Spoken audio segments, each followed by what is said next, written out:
स्वागत है इस नए वीडियो में। मैं रोहित देसाई, को फाउंडर ऑफ जेबी एक्सपर्ट्स। इस वीडियो में हम डिस्कस करते हैं प्रोडक्ट सिलेक्शन के बारे में। तो काफ़ी बार इस टॉपिक के बारे में काफ़ी हद तक हम लोगों ने पहले भी बात किया हुआ है, बट स्टिल कुछ लोगों को अभी भी तकलीफ है। तो उसके रिगार्डिंग हमने दोबारा ये चीज़ें, ये टॉपिक के बारे में डिस्कस करेंगे। इसके अलावा और एक चीज़ हम लोग यहाँ पे डिस्कस करेंगे कि आज के टाइम पे जो सिनेरियो, ग्लोबल सिनेरियो बन चुकी है, तो इसके अकॉर्डिंगली भी हमें कैसे डालना है, तो वो भी हम लोग यहाँ पे डिस्कस करेंगे। फॉर एग्जाम्पल हम यहाँ पे टर्मरिक पाउडर का एक्सपोर्ट का भी हम देखेंगे, सो दैट आपको प्रैक्टिकली समझ में आ जाएगा कि किस हद तक हम लोग एनालिसिस करते हैं, और ये करने के बाद अगर हमारी सक्सेस क्या रेट तक हमारी पहुंच जाती है, ये भी हम लोग यहाँ पे समझेंगे। ठीक है, तो ये उनके लिए है जिनके पास प्रोडक्ट नहीं है, जिनके पास ऑलरेडी मैन्युफैक्चरिंग है, ऑलरेडी वो इन्वेस्ट कर चुके हैं, तो उनके लिए तो कोई और ऑप्शन नहीं है, तो they have to stick with it. मगर जो अभी भी वैल्यूएट कर रहे हैं या मर्चेंट ट्रेडर है या कोई और नया प्रोडक्ट ऐड करना चाहते हैं, तो इसके अलावा मैं कौन सा और प्रोडक्ट कर सकता हूं, तो उनके लिए वीडियो है, वो आप समझ सकते हो। ठीक है, शुरू करते हैं। आपको यहां पे देखने के लिए मिलेगा कि अगर पहली चीज आपको देखना पड़ेगा कि मार्केट डिमांड।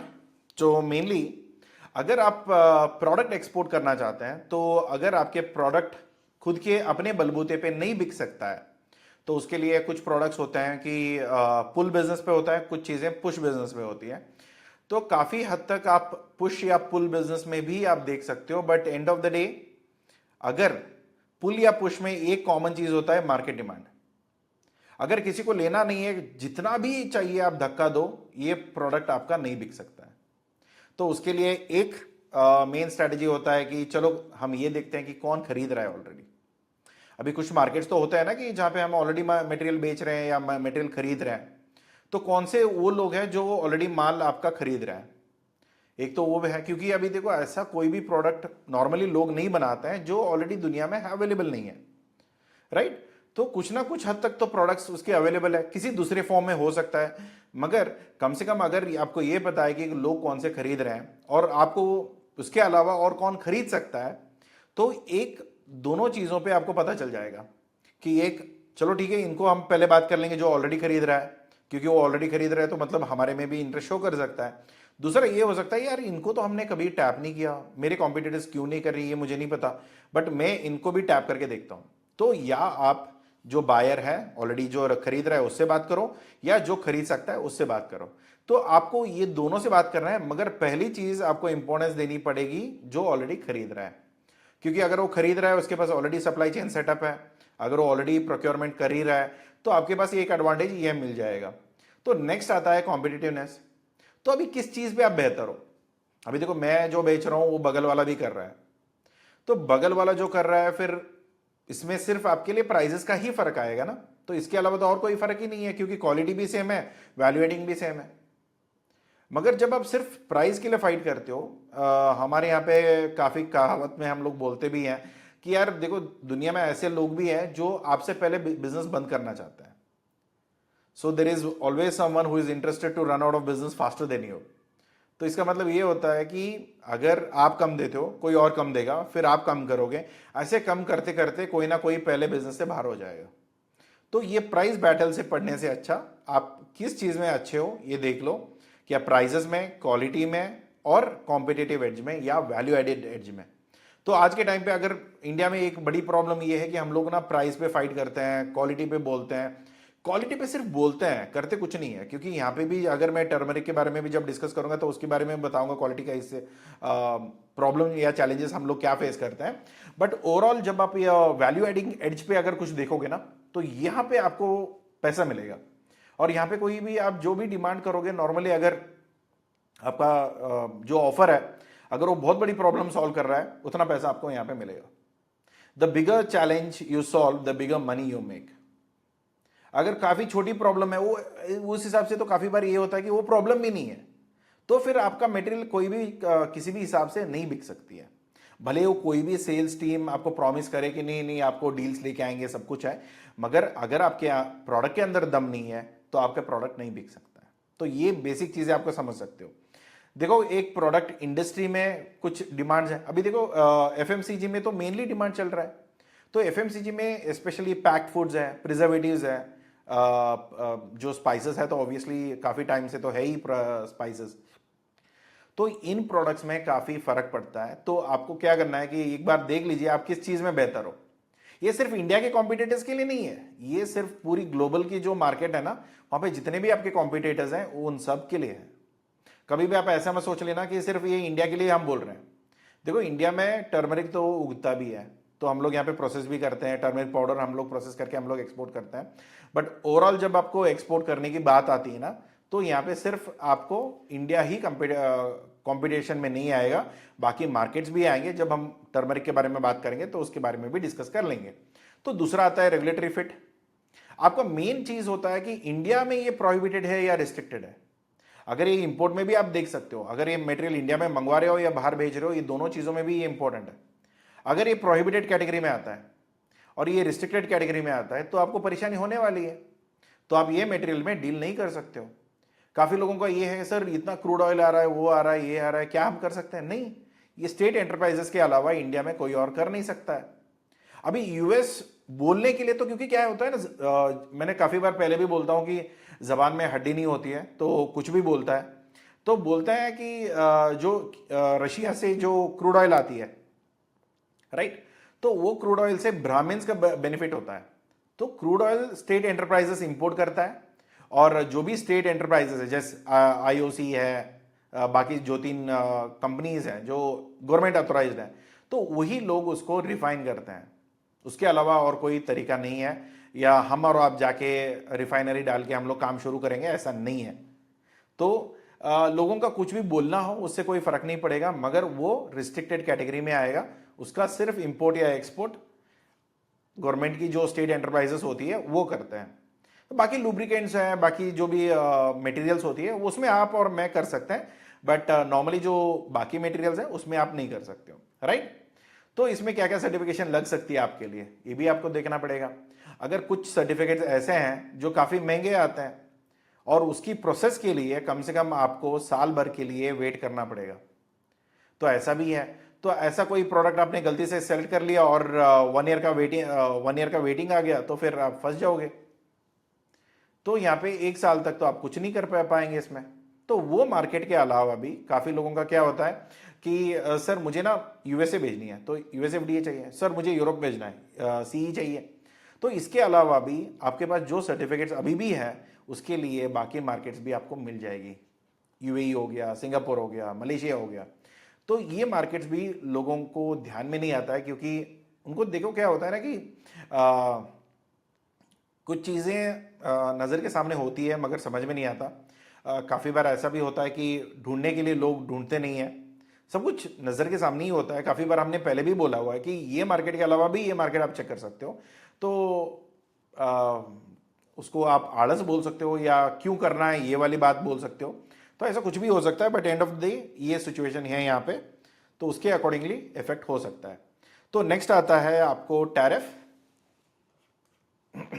और टैरिफ बैरियर्स। जिस कंट्री में आप एक्सपोर्ट कर रहे हो वहां पे उस प्रोडक्ट के ऊपर इंपोर्ट टैरिफ देख लीजिए। अभी देखो मालदीव्स के साथ इंडिया का रिलेशन थोड़ा टाइम के लिए खराब हुआ, वो अपने आप सीधे रास्ते पे आ गया। तो अभी एसीओ समिट का ले लीजिए या किसी और इवेंट का ले लीजिए, जहां भी इवन इंडिया में भी वो डायरेक्टली आके बात करके गए। तो अभी देखो क्या होता है ना, मालदीव्स उतनी बड़ी कंट्री नहीं है जो इंडिया से पंगा ले सकता है, और लेता भी है तो ज्यादा दिन नहीं रहेगा, वो अकड़ बहुत जल्दी टूट जाती है। क्योंकि आप अगर आपको मैं दूसरी में समझा देता हूं कि अगर आप मॉनिटर करते हो कि कौन सी मार्केट मेरे लिए अच्छी है, अगर आपने मार्केट सेलेक्ट भी कर लिया, मगर वहां की जो डोमेस्टिक पॉलिटिक्स जो है ना उसमें भी थोड़ा आप ध्यान रखिए। क्योंकि क्या होता है ना, अगर जिस मार्केट में आपका प्रोडक्ट बिक रहा है, अगर वहां पे इलेक्शंस आ गए तो वहां पे देखिए उनका स्टेटमेंट क्या आ रहा है। अभी मोइजो का ये स्टेटमेंट था कि इंडिया आउट, इंडिया आउट मतलब इंडिया को बाहर निकालो। तो अभी जब इंडिया को बाहर निकालना होता है, आर्मी हो सकता है, प्रोडक्ट्स हो सकते हैं, बाकी सारी चीजें, क्योंकि वो तो चाइना के फेवर पे था और पाकिस्तान के फेवर पे था।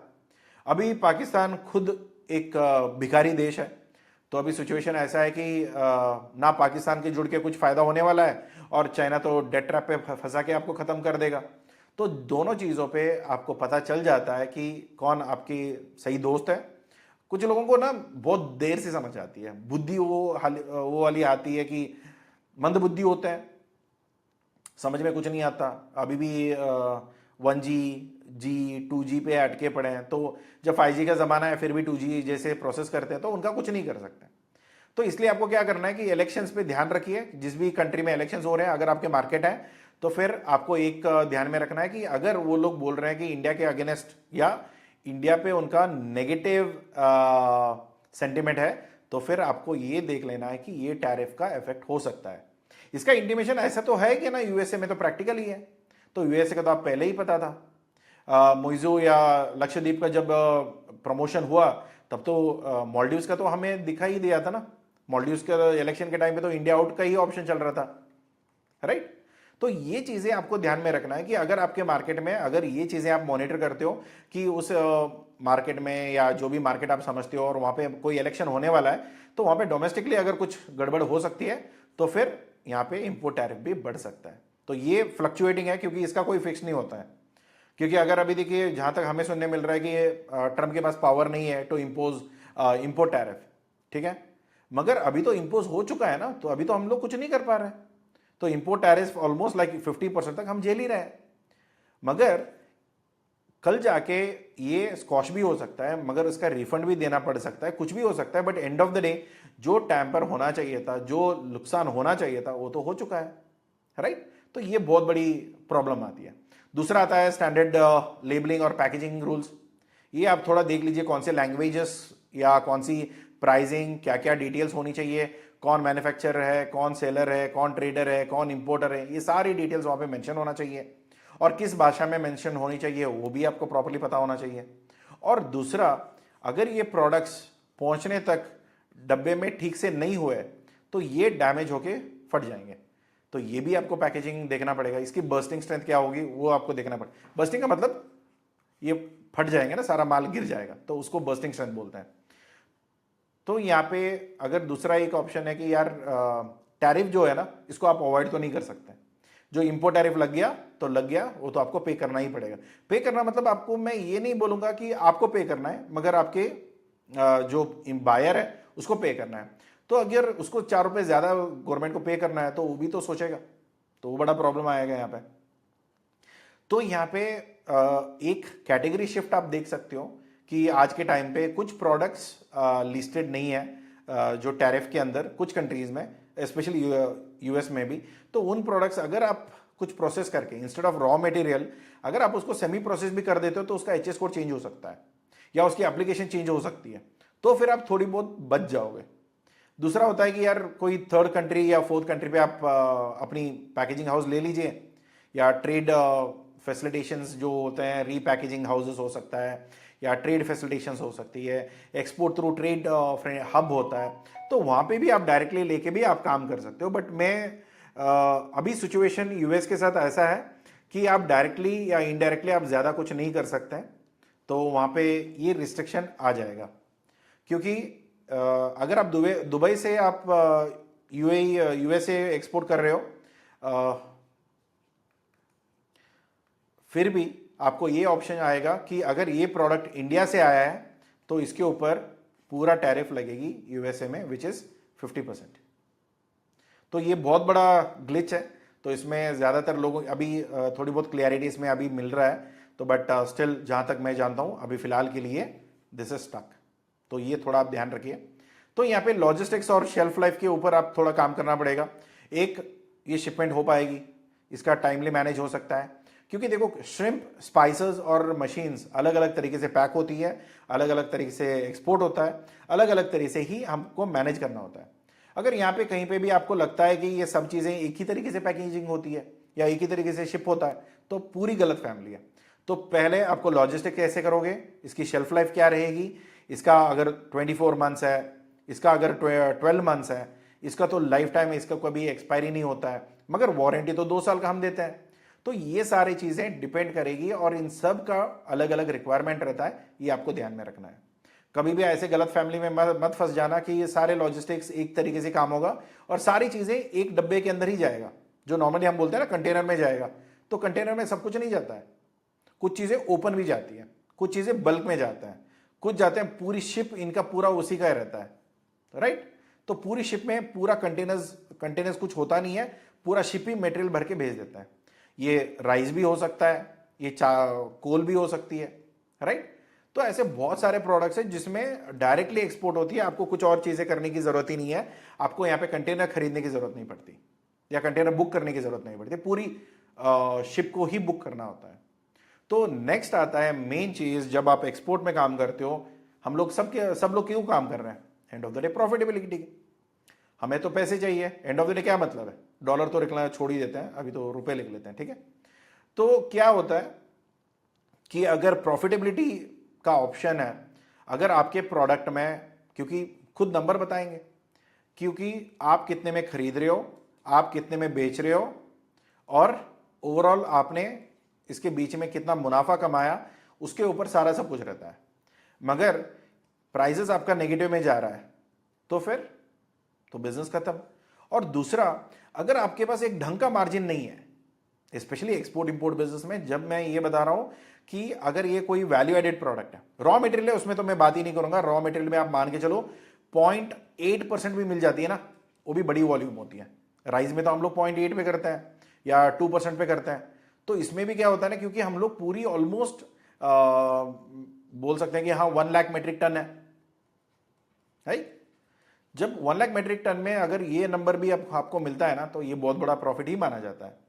मगर एंड ऑफ द डे अगर आप वैल्यू एडेड सर्विस कर रहे हो, छोटी क्वांटिटी पे कर रहे हो, कंटेनर लेवल पे करते हो, और इतना प्रॉफिट आप निकाल नहीं पाते हो, तो आप सोच लेना कि इससे कम है, 15 से 20% से भी कम है। तो कुछ प्रोडक्ट्स हम लोग 8% में भी एक्सपोर्ट कराते हैं, हमारे पार्टनर्स हैं जिनके लिए हम लोग 8% पे ऑर्डर निकालते हैं। तो क्या वो प्रोडक्ट रिस्की है? हाँ 100% रिस्की है। मगर क्या प्रॉफिट आ रहा है? एंड ऑफ द डे 8% तो प्रॉफिट ही है ना, कुछ नहीं, मतलब 0% से तो बेहतर ही है। अगर दुबई में काफी लोगों का मजा आता है कि हाँ सर मैं तो दुबई में काम करता हूं, दुबई में क्या करते हो? ऑनियन बेचते हैं। चलो ये वाला परसेंटेज के सामने ये वाला परसेंटेज आपको कौन सा अच्छा लगता है, नेगेटिव 8% या पॉजिटिव 8%? ऑब्वियसली पॉजिटिव 8% ही तो मायने रखेगी आपको, क्योंकि यही तो आपको कम से कम जितना भी आपने इन्वेस्टमेंट किया हुआ है 100 का, कम से कम 8 रुपए तो आपको जेब में आ ही रहा है ना, जा तो नहीं रहा। मगर यहां पे क्या होता है कि कुछ जगह आप 100 रुपए इन्वेस्ट करोगे और 92 रुपीज आप निकालोगे, तो 8 रुपए आपका लॉस पड़ रहा है। तो ये बेसिक कैलकुलेशंस होती है, ये सिर्फ आपको नंबर, सीधा सीधा आपको नंबर पे पता चल जाएगा। अगर इंटरनेशनल मार्केट में क्या प्राइस है वो एक बार चेक करो, अगर 20 रुपीज चल रहा है, परचेज का कितना चल रहा है? 24 रुपीज का चल रहा है, 4 रुपए का फर्क इधर ही आ गया, तो आप क्या कर लोगे? तो 4 रुपए का घाटा करने के लिए थोड़ी ना आप एक्सपोर्ट इंपोर्ट बिजनेस में आ रहे हो, या कोई भी अमाउंट हो सकता है, घाटा खाने के लिए थोड़ी ना हम लोग बिजनेस आ रहे हैं। हम लोग बिजनेस में इसलिए आते हैं बिकॉज ऑफ प्रॉफिटेबिलिटी। कभी भी ऐसा नहीं होगा मेरा बिजनेस में इसलिए खोल रहा हूं क्योंकि मैं डुबाना चाहता हूं, मुझे लॉस करना है, कभी ये इंटेंशन से तो कोई भी एक्सपोर्टर को तो मैं नहीं जानता। हाँ हो सकता है कि करते करते थोड़ी गलती की वजह से प्रॉफिटेबिलिटी चली जाए या लॉस हो जाए, या कुछ गलतियां हो सकती है क्योंकि बायर पे भरोसा हो गया, पेमेंट अटक गया, कहीं और कुछ हो गया, तो मैं मान सकता हूं। बट कभी भी ऐसा नहीं होगा कि बिजनेस शुरुआत में मैं ये सोच के आता हूं कि चलो मैं लॉस करूंगा इस बिजनेस में। तो लॉस करने में बड़ा काम नहीं लगता, बड़ा मेहनत नहीं लगती। आप सीधा सीधा आप पैसे किसी को भी दे दो, आपका पैसे वैसे भी डूब जाएंगे, राइट। अभी सब कुछ तो हमने कर लिया सर, हमारी प्रोडक्ट बहुत बढ़िया थी, हमारे बहुत अच्छे मार्जिन भी आ रहे थे, सब कुछ हो रहा था, मगर एक महारथी आ गए जो जिनका नाम ट्रंप है, और वो सटिया गए हैं, और उनकी वजह से हमारी, sorry for my language but है तो ऐसे ही है, जो कल उठ के कुछ भी बोल दे, कुछ भी कर दे, क्या करें कुछ नहीं करें। देखो क्या होता है ना, टैरिफ एक बहुत बड़ी चीज होती है। जब आप टैरिफ की बात सुनते हो ना, तो काफी लोगों को लगता है सर ये तो इंडियंस पे करेंगे। नहीं, अभी मटेरियल जब यूएसए पहुंचेगा इंडिया से, राइट, तब उसके ऊपर इंपोज होती है 50% टैरिफ। मगर इंडिया से मटेरियल किसने मंगाया? इंपोर्टर।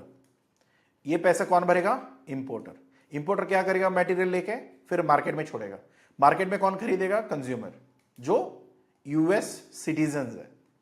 जब यूएस सिटीजन्स डायरेक्टली और इनडायरेक्टली 50% टैरिफ की भुगताई वो करेंगे।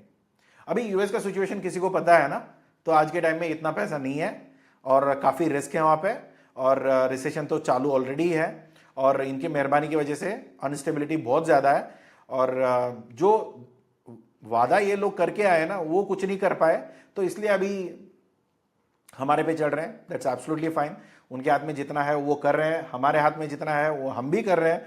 तो अभी भी आप देख सकते हो काफी सारे एग्रीमेंट्स फास्ट फॉरवर्ड हो चुके हैं, कुछ अग्रीमेंट्स के बारे में हमने 6 महीने पहले सुना भी नहीं था कि ऐसा एक फ्री ट्रेड अग्रीमेंट होने वाला है, मगर अभी हमारे पास अराउंड 40 प्लस अग्रीमेंट्स नए आने वाले हैं with all the new countries. तो ये अग्रीमेंट्स कभी किसी से बात नहीं हुई थी, बट ये पिक्चर में आ रहा है, तो आप मान के चलो 40 प्लस मार्केट जो है ना, ये आपके लिए बड़ी एडवांटेज हो सकती है। हो सकती है इसलिए बता रहा हूं क्योंकि होगा ऐसा गारंटी नहीं है, क्योंकि इस पे डिफाइन होता है एचएसएन। अगर आपका एचएसएन इस अग्रीमेंट में है तो फिर आप मान सकते हो कि ये फ्री ट्रेड अग्रीमेंट जो होता है एफटीए, तो फायदा मिलेगा।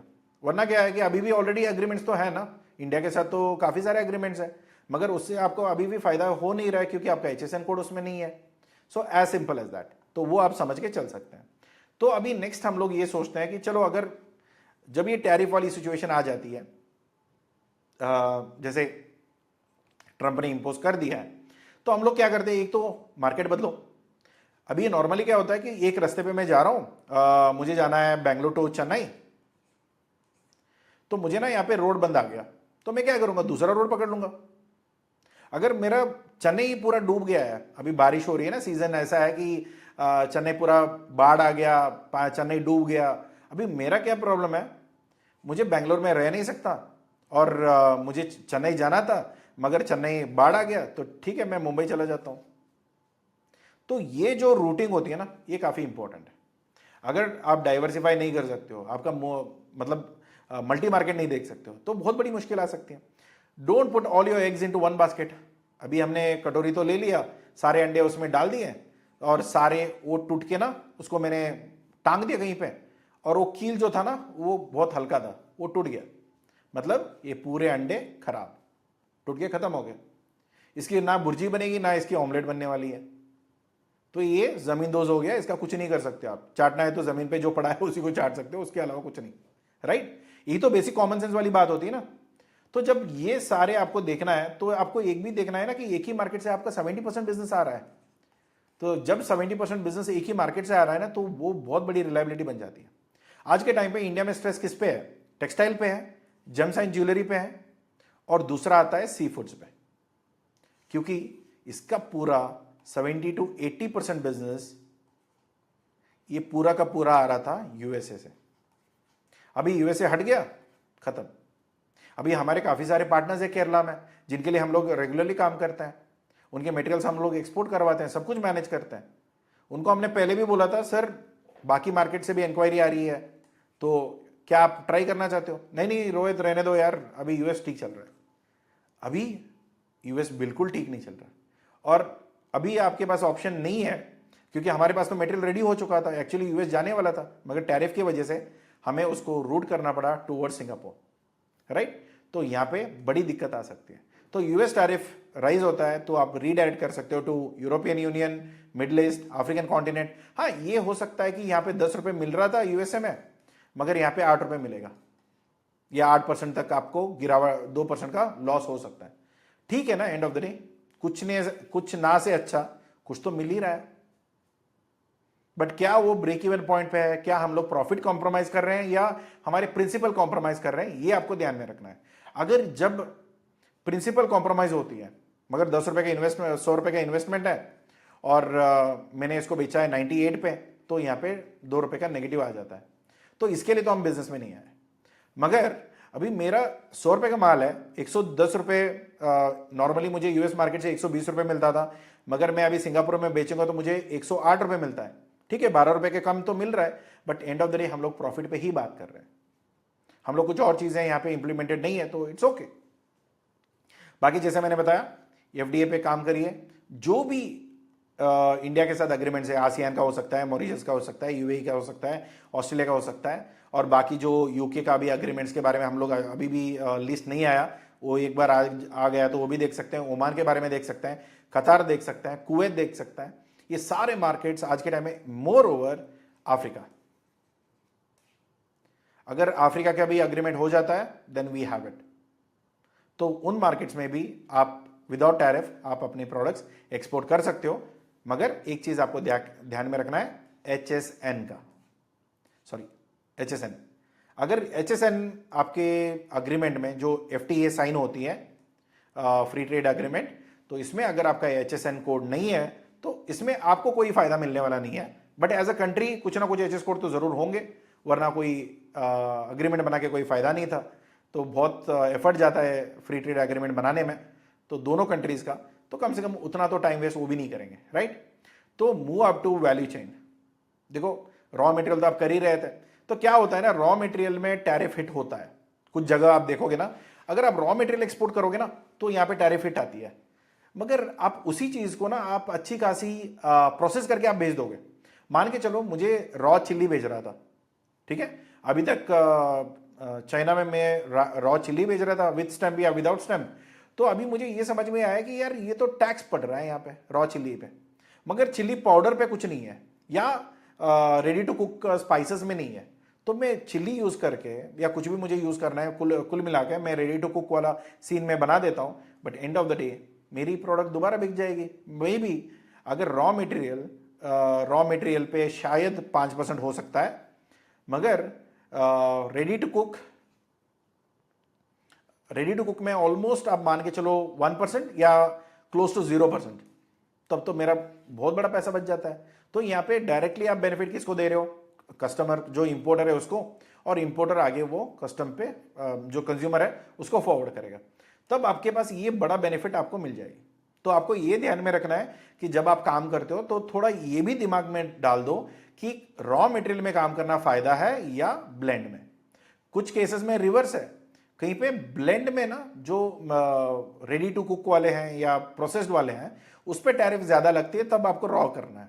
जब रॉ पे पड़ता है तो रेडी टू कुक वाले में करना है। ये थोड़ा आप ध्यान रखें, क्योंकि बेसिक वाली चीजें हैं यार, बेसिक कॉमन सेंस वाली बात है।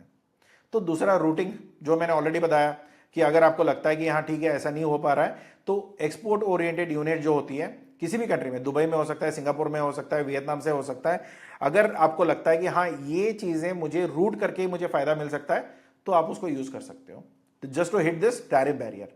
मगर जहां पे मुझे लगता है कि कुछ जगह हमने पढ़ा भी है, तो दिक्कत यह है कि अगर मैं कहीं पे इंडिया से वियतनाम भी भेजूंगा, फिर वहां से मैं यूएसए भेजूंगा, तो भी मुझे 50% का टैरिफ पे करना पड़ेगा। That is the effect. तो यहां पे रूटिंग का भी ऑप्शन नहीं है। जैसे इंडिया ने किया था ना ऑपरेशन सिंदूर पे टाइम पे, हमने क्या किया था कि पाकिस्तान का डायरेक्ट तो इंपोर्ट बंद था, मगर पाकिस्तान डायरेक्टली यूएई भेजता था दुबई,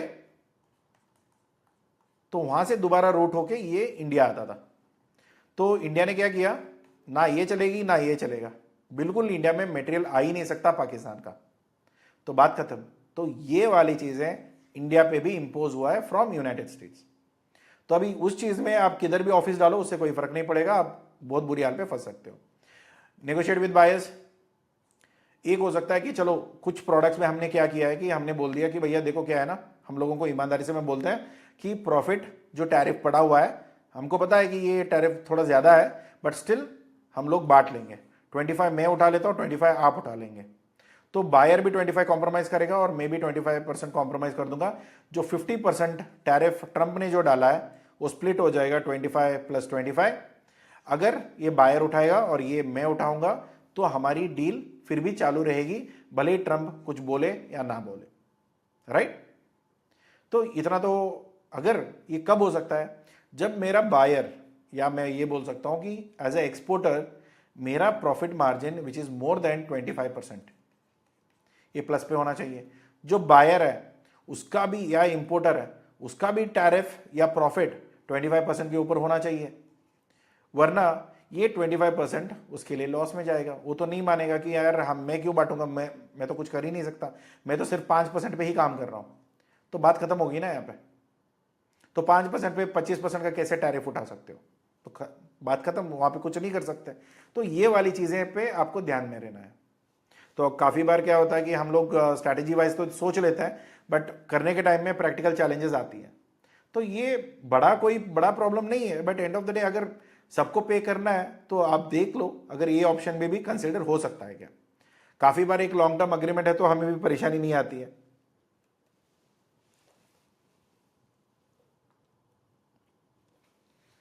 तो नेक्स्ट आता है जो आज के टाइम पे इंस्टेबिलिटी है। तो एक तो प्रोडक्ट, अगर आपके पास जो अगर मर्चेंट ट्रेडर्स हैं, अभी कन्वीनियंट जिसके पास कन्वीनियंस ही है, जो नॉर्मली मान के चलो जिसने फैक्ट्री यूनिट डाला ही नहीं है, उसके पास तो पूरा प्रोडक्ट ही उसका है। अगर किसी ने टर्मरिक पे बैन डाला तो उसने स्पाइसेस का करना शुरू कर दिया, पेपर का करना शुरू कर दिया। अगर पेपर पे डाला तो कार्डमम करना शुरू कर दिया, क्योंकि इसका खुद का कुछ नहीं है ना, ये कुछ बनाता नहीं है, सबसे जगह इकट्ठा करता है, बेचता है। तो ट्रेडर का हमेशा ये बेनिफिट होती है, never don't marry one product, कभी भी एक प्रोडक्ट के पीछे मत पड़े रहो। आपके पास ये फेजिबिलिटी होना चाहिए कि एक आप एवरग्रीन प्रोडक्ट पे सेक्टर पे रुके रहिए। एक तो एफएमसीजी आ गया, एक तो ग्रीन एनर्जी आ गया, और बाकी बहुत सारे इंडस्ट्रीज हैं जो ऑलमोस्ट एवरी टाइम किसी भी कंट्री पे ये एवरग्रीन इंडस्ट्री रहेगी। जैसे अभी फार्मा है, कुछ इफेक्ट तो हो ही रहा है फार्मा पे when it comes to US, but आज के टाइम पे आप देखो ना कि उनका टैरिफ फार्मा पे नहीं है, सेमीकंडक्टर्स पे नहीं है, कॉपर पे नहीं है। शायद आगे जाके डालेंगे या नहीं डालेंगे उनकी मर्जी है, but end of the day ये वाली चीज़ है। इलेक्ट्रिकल कंपोनेंट्स पे नहीं है। जब आप बोलते हो ना कि आईफोन्स की जो मैन्युफैक्चरिंग इंडिया में बन रहा है, इसके ऊपर टैरिफ नहीं है, क्यों? उनको एक गोल्ड बटन दे दिया 24 कैरेट वाला, ठीक है। ओपन करप्शन तो चल ही रहा है, सबके सामने ही है, बट स्टिल उसको मैं करप्शन नहीं मानता हूं, बट स्टिल वो देख लीजिए, राइट। तो ये डिपेंड करेगा कंट्री टू कंट्री और जैसे उनको सोचना है, कैसे करना है, दैट्स ऑलवेज द फैक्ट। तो यहाँ पे ट्रेड जियोपॉलिटिकल सिचुएशंस आपको आ जाता है। जैसे मैंने पहले भी बोला था, इलेक्शन के टाइम पे उन्होंने बोला कि टैरिफ इंपोज करेंगे इंडिया पे, तो उन्होंने किया, तो ये बोला गया था। शायद काफी लोग, क्या होता है ना इंडिया में, ये होता है कि जो पॉलिटिशियन बोलते हैं तो उनका बात इतना सीरियसली नहीं लिया जाता, क्योंकि वो लोग करते नहीं है। बोलने के लिए तो बहुत कुछ बोल देते हैं, फिर करते कुछ नहीं है। मगर इस बंदे ने कर दिया यहाँ पे, और वो उसकी इफेक्ट हम पे हो रही है। अभी यूरोपियन यूनियन में भी सेम सीन है। अगर यहाँ पे देखो, इनका मोर सस्टेनेबल प्रोडक्ट्स चाहिए इनको, और carbon like carbon border footprint या कार्बन टैक्सेस, जो भी आप बोलो, ये वाला इंपोज हो रहा है यहाँ पे। और यहाँ पे काफी बार इंफ्रास्ट्रक्चर, और मिडल ईस्ट में आप देखोगे काफी और प्रोडक्ट की डिमांड है या नहीं है, इंफ्रास्ट्रक्चर और फूड डिमांड वाली प्रोडक्ट्स बहुत अच्छी डिमांड में रहती है। तो ये आपको देखना पड़ेगा कि कौन सी सिचुएशन, कौन से प्रोडक्ट्स है, किस हिसाब से काम हो रहा है, उसके अकॉर्डिंगली आप काम कर सकते हो। बाद में जो भी है, आप एंड ऑफ द डे कहीं का कोई भी सिचुएशन चल रहा हो, कहीं पे कोई ठीक चल रही है, कहीं पे बुरा चल रहा है, but end of the day आप कुछ चीजें नहीं छोड़ सकते हैं। आज के टाइम पे पूरी दुनिया इंटरनेट पे है। आपकी जो www है ना, तो उसी पे ही पूरा चलेगा। अगर आपको B2B पोर्टल्स यूज करिए, आप अपना खुद का वेबसाइट बना सकते हैं। 23,000 से लेके 53,000 तक हम खुद बना रहे हैं, और बाकी आप कोई और इससे अच्छा और सस्ते में बना सकता है, बिल्कुल बनवा लीजिए। कम से कम वो मैनेज करिए। लीड जनरेशन या लीड ऑटोमेशन होना चाहिए। काफ़ी बार बैठ के गधे के जैसा काम करने से अच्छा, आज के टाइम पे बहुत सारे टूल्स आते हैं, बहुत सारे टेक्नोलॉजीज हैं आज के टाइम पे, जहाँ पे सारा काम ऑटोमेशन पे हो सकता है, जहाँ पे मैन पावर इतनी ज़रूरत आपको नहीं पड़ेगी इनिशियली। मार्केटिंग हो गया, डेटा हो गया, एड्स हो गए, कॉल और ईमेल्स हो गए, अगर ये सारी चीज़ें आप प्रॉपर्ली सिंक में कर दोगे तो यहाँ पे पैसा ही पैसा है, राइट।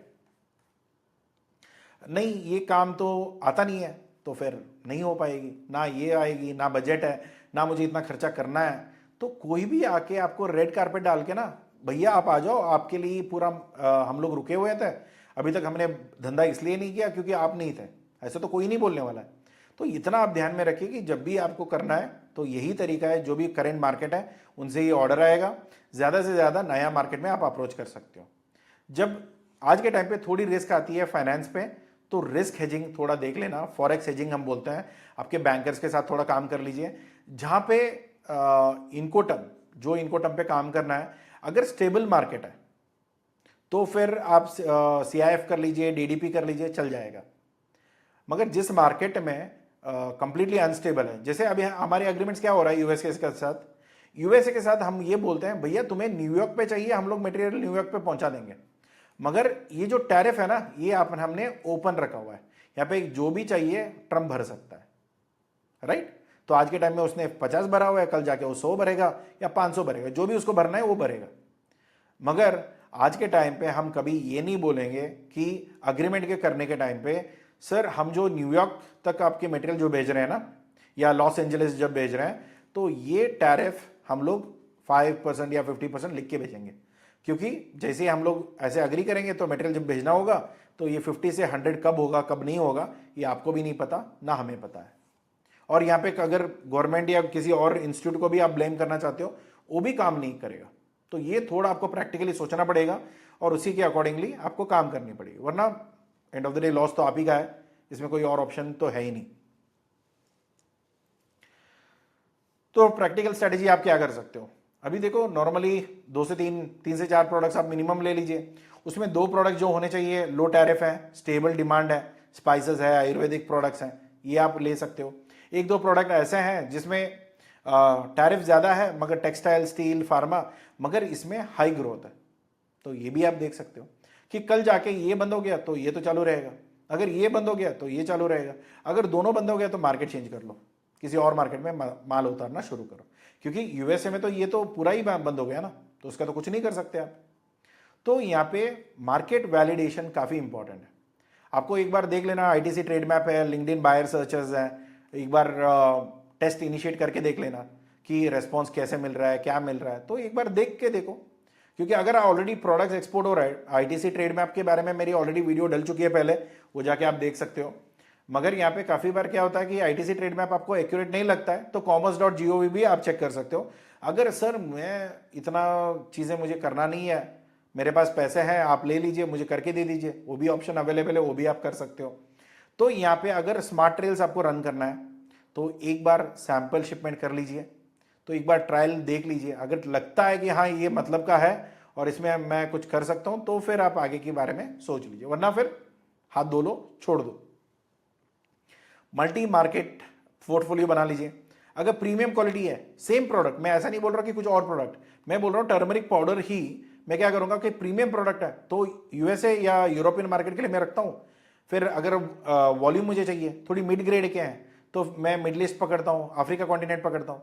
अगर मुझे सिर्फ नज़दीक में जिनकी मेरे साथ हमारी ऑलरेडी अग्रीमेंट बनी हुई है उनके साथ मुझे बेचना है तो फिर मैं आसियान के अग्रीमेंट के अंदर एफटीए के जो भी अग्रीमेंट्स हैं उसके थ्रू मैं बेचूंगा।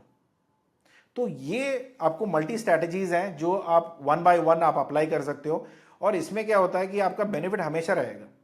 अगर आप इसको, क्या होता है ना कि सर आप तो बोलने के लिए तो बोल रहे हो मगर इतना आसान नहीं है। देखो आसान तो कुछ नहीं है, आप जो सोच रहे हो ना आसान नहीं है, ये भी आसान नहीं है, क्योंकि लोगों के दिमाग में आता भी नहीं है। तो काफ़ी लोग ऐसे ही स्क्रोलिंग रील्स पे ही बिजी रहते हैं, तो उसका तो मैं ज़्यादा कुछ बोल नहीं सकता, राइट। तो यहाँ पे अगर आप ये सोच रहे हो कि कम से कम वीडियो देख के इतना समझ में आ रहा है कि यार ये तो इतना आसान नहीं है, तो कम से कम आसान नहीं है, ये बड़ा प्रॉब्लम है, मगर अभी प्रॉब्लम तो है कि ये आसान नहीं है, मगर इसका सोल्यूशन भी आप ही को तो ढूंढना पड़ेगा। अगर आपको सोल्यूशन नहीं आ रहा है तो आप हमें बता सकते हो, हम आपके लिए सोल्यूशन ढूंढ के दे देंगे।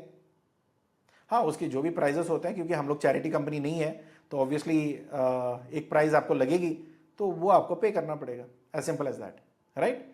तो यहाँ पे आपको जो बायर है उसको प्राइजेस के बियॉन्ड लेके जाना है। कुछ डील्स है हमारे साथ, कुछ कंपनीज के साथ हम काम करते हैं, that is only Fairlie on price. अगर मुझे पता है कि कल मेरे से अच्छा किसी ने उसको रेट दिया, भले ही वो 2 सेंट का भी है, 2 सेंट का मतलब 2 पैसे का भी फर्क है ना, तो वो उधर मुड़ जाएगा। तो ऐसे बायर्स को नाम हम लोग रिलेशन वाइज भी कन्वर्ट कर सकते हैं या कुछ और। मगर जब एक हमारी लॉन्ग टर्म अग्रीमेंट बन जाती है ना, कोई कंपनी आता है सिंगापुर से या मलेशिया से और वो इंडिया में एक पोर्क का फार्म में इन्वेस्ट करता है, और जो भी वहाँ पे प्रोडक्शन है वो सिर्फ मलेशिया जाएगा या सिंगापुर जाएगा, तो फिर आपको ये, भले ही वो कोई भी कॉम्पिटिटर, अभी मान के चलो मैंने फैक्ट्री में इन्वेस्ट किया है सिंगापुर में, तो अभी सिंगापुर वाली जो फैक्ट्री में मैंने इन्वेस्ट किया, जो प्रोडक्ट मैं खुद बनवा रहा हूँ फैक्ट्री में, और आप आके बोलोगे सर मैं तो 2 रुपये कम में आपको दे दूंगा, राइट। तो भले ही आपका 2 रुपये कम में आप दोगे, क्योंकि ये मेरा फैक्ट्री का नहीं है, अगर मेरी ओन जो प्रॉपर्टी है वहां से मुझे 5 रुपये ज्यादा भी मिलता है ना, तो मुझे यहीं से ही खरीदना है। तो आप ऐसे पार्टनरशिप देखो, रिलायबिलिटी, सर्टिफिकेशन, ब्रांडिंग, कोलैबोरेशंस जो भी है, तो उसके अकॉर्डिंगली आप देखोगे तो इसका बेनिफिट आपको लंबा टाइम के लिए रहेगा। अगर सिर्फ आप प्राइस खेलोगे तो ज्यादा दिन नहीं चल पाओगे, एक बेसिक सेंस वाली बात। अब हम चलते हैं टर्मरिक के प्रोडक्ट के बारे में। जो टर्मरिक पाउडर का हमें एक्सपोर्ट करना है तो चैलेंजेस क्या आ सकती है, कैसे मुझे करना है। तो क्योंकि काफी लोगों का क्या होता है ना, सर मुझे तो इतना पता चल गया ये प्रोडक्ट है, ये प्रोडक्ट है, ये प्रोडक्ट है, और अभी मुझे उसको एक्सपोर्ट करना है। तो एक्सपोर्ट करने से पहले भी बहुत कुछ चीज़ें दोबारा देखनी होती है। वो क्या क्या चीज़ें हैं? तो पहली आती है रीजनल, जहाँ पे आपको मटेरियल उठानी पड़ेगी। तो यहाँ पे आपको देखना पड़ेगा इंडिया में ये प्रोडक्ट कहाँ पे सोर्स होता है। तो सर मुझे तो किसी ने बोला मुझे ये प्रोडक्ट एक्सपोर्ट करना है, मगर मुझे नहीं पता कि किधर किधर मिलती है। तो कहाँ मिलता है ये नहीं पता, कहाँ से लेना है ये नहीं पता, तो एक्सपोर्ट क्या करोगे? तो एक्सपोर्ट तो करने के लिए कुछ है ही नहीं ना। तो यहाँ पे प्राइमरली आपको देखना पड़ेगा प्राइमर रीजन, जो रीजन्स है जहाँ पे ये प्रोडक्ट मिल सकती है वो है आंध्र प्रदेश, तमिलनाडु, महाराष्ट्र, तेलंगाना, उड़ीसा। महाराष्ट्र में भी काफ़ी सारी जगह है जहाँ पे सांगली है, सेलम है तमिलनाडु में। तो यहाँ पे आपको बहुत अच्छी मटेरियल मिल जाएगी इन अ पाउडर फॉर्म, और जिसका कुक्यूमिन लेवल 3% लेके 5% तक भी रहता है। और दूसरा, जब कंसिडरेशन क्या करना है, टर्मरिक पाउडर में बड़ा तकलीफ कहां पे आती है? जो कंसिडरेशन रहती है ना, जो क्वालिटी ऑफ टर्मरिक होता है। काफी लोग बोलते हैं टर्मरिक बहुत अच्छी चीज है, मगर टर्मरिक बहुत अच्छी चीज है जब कम से कम उसका कुक्यूमिन लेवल अच्छी हो। अगर कुक्यूमिन लेवल बहुत कम है, जिसका कैंसरस एंटी कैंसरस प्रॉपर्टी है, तो उसकी अगर कुक्यूमिन लेवल ज्यादा नहीं है, जो प्रीमियम क्लाइंट्स मांगते हैं, और वो आपके पास नहीं मिलेगा, तो उसका कोई प्राइस नहीं आप पूछ सकते। काफी लोगों को लगता है ना सर ये आपने जो पाउडर का रेट बोला है ये बहुत ज्यादा बोल दिया, कुक्यूमिन लेवल कितने का बात कर रहे हो आप?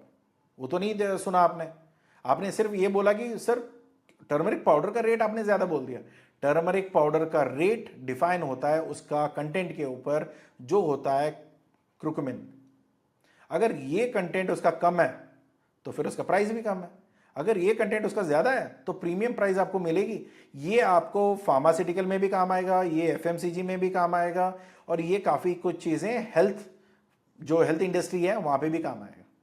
तो इवन जो फेस मास्क वगैरह बनता है आज के टाइम पे वो भी बन रहा है। तो आज भी हम लोग प्रीमियम प्रोडक्ट एक्सपोर्ट करते हैं। तो यहाँ पे क्वालिटी क्या हो सकता है? एक तो ऑर्गेनिक आप भेजोगे तो बहुत अच्छी मार्केट है यूरोपियन मार्केट के लिए। एफएसएसआई तो इसको चाहिए, स्पाइस बोर्ड का चाहिए, एपेडा का चाहिए। तो यहाँ पे उसकी जो भी ये रेगुलर सर्टिफिकेशन होती है, ये सारी चीज़ें यहाँ पे चाहिए होगा। तो अगर इसमें सर मुझे कहीं पे तकलीफ आती है ये सारी चीज़ें ऑप्टेन करने में, वो होता है ऑर्गेनिक में। ऑर्गेनिक क्योंकि आपको इमीडिएटली नहीं मिलेगा, जो मैंने पहले भी बोला था, आपको 1 ईयर का वेटिंग करना पड़ेगा, कहीं पे 5 ईयर्स का वेटिंग करना पड़ेगा। क्योंकि ऑर्गेनिक सर्टिफिकेट उसी जगह पे आती है जिसमें, जिस जमीन में केमिकल यूज नहीं हुआ है, और जो पैरामीटर के हिसाब से वहां पे कहीं पे भी वो तकलीफ नहीं है, तभी आप वो प्रोडक्ट ऑर्गेनिक सर्टिफाई होता है। कभी भी बोलते हैं ना कि लोग, नहीं सर ये तो ऑर्गेनिक सिर्फ बोलने के लिए बोलते हैं, बोलने के लिए नहीं होता है, ये सर्टिफिकेट के ऊपर लिखा रहता है, तभी ऑर्गेनिक सर्टिफिकेट मिलती है। कोई भी आके ऐसे ही एरे गेरे में किसी ने लिख दिया कि ये ऑर्गेनिक सर्टिफिकेट, ये ऑर्गेनिक सर्टिफाइड है, तो फिर उसको जब टेस्ट करोगे तो अगर वो केमिकल पैरामीटर ज्यादा मिलेगा, उसका पेनल्टी ऑलमोस्ट 2 to 3 CR तक है, और 6 महीने का जेल भी है शायद, राइट? तो ये बहुत बड़ी दिक्कत आ सकती है। तो थोड़ा देख लीजिए, ऐसा कुछ भी बोलने के लिए बोल सकते तो फिर बात अलग है, वरना तो प्रैक्टिकली नहीं होती है। तो यहाँ पे प्रोसेसिंग जो स्टैंडर्ड है, क्लीनिंग है, मिलिंग है, मेटल डिटेक्शन है, उसकी मॉइस्चर लेवल लेस देन 5% होना चाहिए। यहाँ पे तो हमने 10% जो है वो एक्स्ट्रा ग्रेस पे है। काफ़ी लोग 5 to 6% के बीच में अग्री करेंगे, जो नॉर्मली आपके इंटरनेशनल स्टैंडर्ड है। पैकेजिंग हम लोग जब B2B करते हैं तो 25 kg से 50 kg के बीच में ही हम करते हैं। काफ़ी बार ये होता है कि अगर हम लोग रिटेल मार्केट के लिए काम करते हैं तो फिर ये छोटे पाउचेस 500 to 1 kg 2 kg का भी पैकेजिंग यहाँ पे मिल जाएगी। तो कॉस्ट ऑफ सोर्सिंग क्या हो सकता है? तो 100 से 110 रुपीज़ से लेके 150 रुपीज़ तक आपको रॉ मटेरियल मिल जाएगा।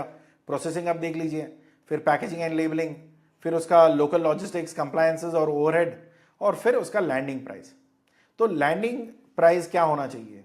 मतलब यहाँ पे हमें प्रॉफिट इंक्लूड नहीं है, बट फिर भी मैं उस अंदाजे में ले रहा हूँ कि हाँ, अगर कंसिडर करना है तो क्या क्या कंसिडर कर सकते हो।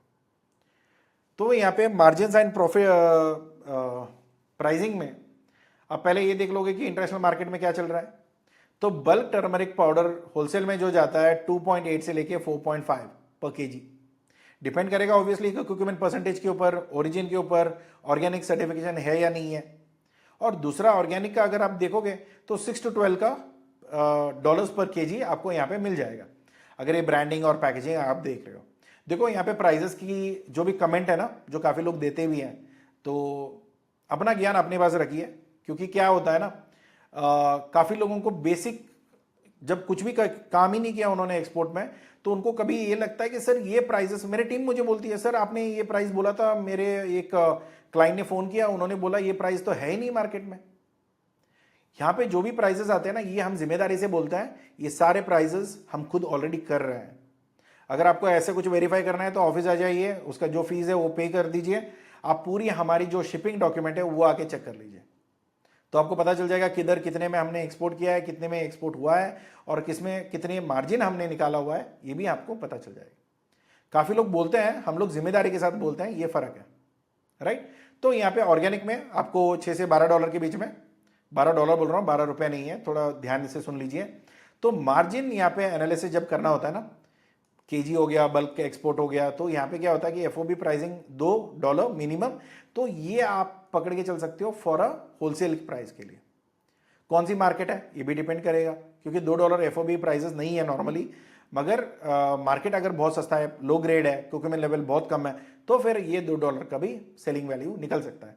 तो यहाँ पे सेलिंग जो सेल्स इंपोर्टर जो लेगा, तो नॉर्मली 3.2 तक वो चला जाएगा। तो एफओबी का वैल्यू, फिर क्लाइंट को जो बेचने का वैल्यू, और उसके ऊपर मेरा प्रॉफिट कितना हो सकता है। सो मिनिमम हम लोग आज के टाइम में काम करते हैं समवेयर अराउंड 22 से लेके अराउंड 47%।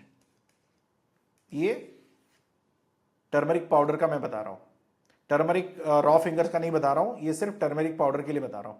एफओबी अगर रिटेल वैल्यू पे आप लेके जाओगे, एफओबी वैल्यू तो सेम रहेगा, क्योंकि ग्राइंडिंग प्रोसेसिंग तो सेम रहेगी, पैकेजिंग और ब्रांडिंग थोड़ी बढ़ जाएगा, वहां पे डॉलर आपका ज्यादा जाएगा, मगर वहां पे भी आपको अच्छा खासा प्रॉफिट रिटेल में ही मिलता है, क्योंकि end of the day marketing का भी खर्चा रहेगा। ये तो मैं नेट प्रॉफिट नहीं बोलता हूं, ये तो मार्जिन है, मगर इसमें जब आप काम करोगे तो आप अमेजॉन बाकी चीजें खर्चा आप जोड़ोगे, तो आपको पता चल जाएगा कि हाँ इसमें एक्चुअली कितना प्रॉफिट है, राइट। तो काफी लोगों को ये होता है सर प्रॉफिट तो बहुत अच्छा दिख रहा था स्टार्टिंग में, मगर अमेजॉन का खर्चा मिलाने के बाद हमें कुछ मिला नहीं। तो ये रिटेल का या B2C हम जब बोलते हैं ना, तो यहाँ पे वॉल्यूम का गेम नहीं है। जो B2B है ये वॉल्यूम का गेम है, जहां पे आपको इमीडिएटली पता चल जाता है कि ये कितना हम लोग प्रॉफिट में इक्वलेंट है।